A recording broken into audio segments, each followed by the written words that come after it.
क्या मांस खाना पाप है या पुण्य? आज के समय में यह एक ऐसा सवाल है जिस पर अक्सर लोगों के बीच बहस छिड़ जाती है।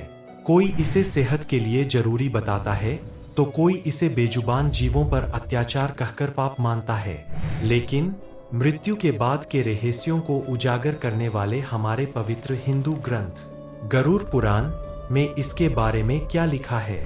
दोस्तों, गरुड़ पुराण में भगवान विष्णु ने अपने वाहन गरुड़ देव को पाप, पुण्य और मृत्यु के बाद मिलने वाली सजाओं के बारे में विस्तार से बताया है।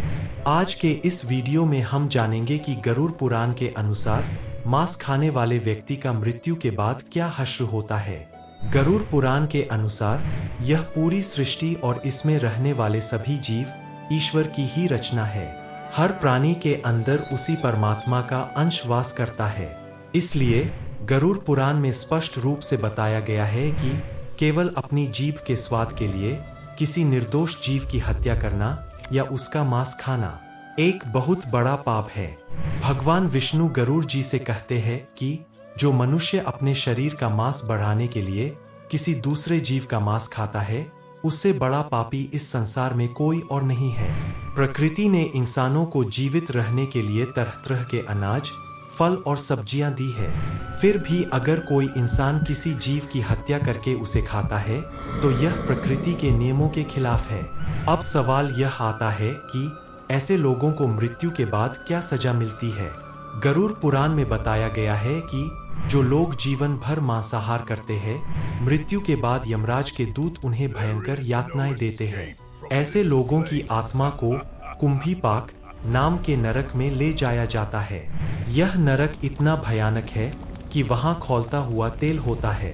ग्रंथ के अनुसार जिस तरह उस व्यक्ति ने अपने स्वाद के लिए उस बेजुबान जानवर को काटा और पकाया था, ठीक उसी तरह यमदूत भी उस पापी आत्मा को खौलते हुए तेल में डालकर भयंकर पीड़ा देते हैं। सिर्फ खाने वाला ही नहीं, बल्कि मांस के लिए जानवर को मारने वाला, मांस बेचने वाला, उसे पकाने वाला और यहाँ तक कि मांस खाने की सलाह देने वाला भी समान रूप से पाप का भागीदार माना जाता है। सनातन धर्म कर्म के सिद्धांत पर आधारित है।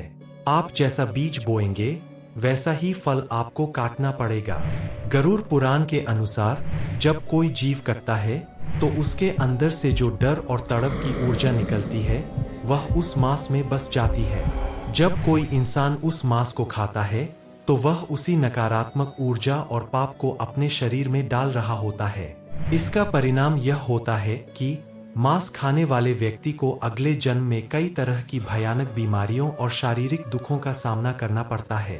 कई बार तो ऐसे लोगों को अगले जन्म में खुद उसी जानवर की योनि में जन्म लेना पड़ता है जिसका मांस उन्होंने पिछले जन्म में खाया था। तो दोस्तों, निष्कर्ष यह निकलता है कि गरुड़ पुराण और हमारे वेदों के अनुसार मांस खाना पूरी तरह से पाप की श्रेणी में आता है। इसे किसी भी रूप में पुण्य या सही नहीं ठहराया जा सकता। हमें यह हमेशा याद रखना चाहिए कि असली इंसान वही है जिसके दिल में हर जीवित प्राणी के लिए दया और प्रेम हो।